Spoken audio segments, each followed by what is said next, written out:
पूर्ण भारतभरचा अहवाल आहे की सरकारने वेगवेगळ्या कारणांनी जी शेतजमीन अधिगृहीत केली त्याच्यातला फक्त 1/3 भाग वापरलेला आहे. रेल्वेसाठी असो, MIDC म्हणजे औद्योगिक वसाहत, कुठल्याहीसाठी तुम्ही बघा, शासनाने हस्तक्षेप करायचा, त्या जमिनी अधिग्रहित करायच्या आणि तो फक्त खेळ आहे. नंतर एकदा अधिग्रहित केल्याच्या नंतर त्या जमिनीचा वापरही बदलतो. म्हणजे ह्या छत्रपती संभाजीनगरमध्ये औद्योगिक वसाहतीसाठी अधिग्रहित केलेल्या जमिनीमध्ये आता घरं बांधल्या गेलेली आहेत. चिकलठाणा MIDC मध्ये मोठ्या प्रमाणामध्ये घरं बांधल्या गेली आणि जमिनी कशासाठी घेतल्या होत्या? उद्योगांसाठी घेतलेल्या होत्या. हा नेहरूंच्या काळात, इंदिराच्या काळात, राजीवच्या काळात, त्याच्यानंतर सोनियाच्या काळात चाललेला भंपकपणा यांना दिसला नाही का?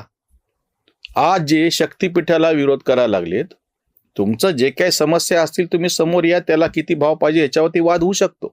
आणि हे कसं चाललंय माहितीये का? मी त्याच्या बाजूने, ज्याला त्याची